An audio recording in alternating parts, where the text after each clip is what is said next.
Hi, and welcome back. Today is day 2 of finding the surface area of triangular prisms. And today we're going to look at it when we have, how do we find this surface area when we have a net? So a net is a two-dimensional drawing of what the triangular prism would look like if we unfolded it, basically, and flattened it out.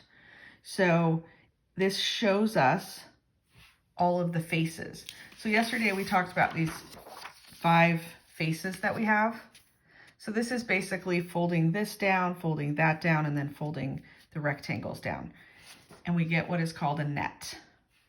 Okay, so basically if we're finding the surface area, we're finding the area of these 5 faces, and we're going to add them together. So what I personally like to do, if I'm able to, is I like to just write it in here. So finding the area of this rectangle is going to be 5 times 11, the length times the width, which is 55. This rectangle and this rectangle are the same. They're both 5 by 11. So this one would also be 55. So right now we know 2 of the rectangles. We have 55. Then this rectangle is actually 6 times 11. So it is 66. So now we know all 3 rectangles. We know what their area is. Then we have our 2 triangles, which are both going to be the same. So we can just find one of them and then we'll have it 2 times, right?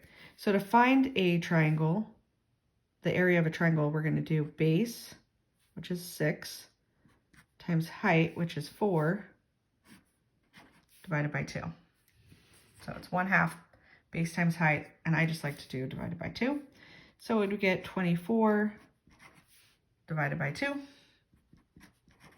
which is 12.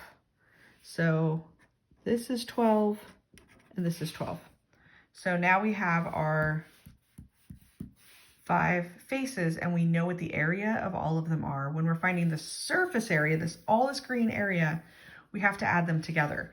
So we're going to do 55 plus 55 plus 66 plus 12 plus 12. Now there are ways you could do that with mental math, or if you had a calculator, you could just take out your calculator and add them all together. Okay, so I'll give you a second to do that. And when you add them all together, like how I would do it with mental math would be 12 plus 12 is 24. And then you can see that that 4 makes 66 go up to 70. And then you have 20 left, so you have 90. And then 55 plus 55 is 110. 90 plus 110 is 200. So either way, however you added that together, it's 200. And because it is area, it's going to be 200 centimeters squared. We're not talking about a length. We're not talking about filling something up, so there's no volume. We're talking about area, so it's going to be in square units. Okay, well, good luck on your work today, and then we'll be back again tomorrow to look at something a little bit different. Have a great day. Bye.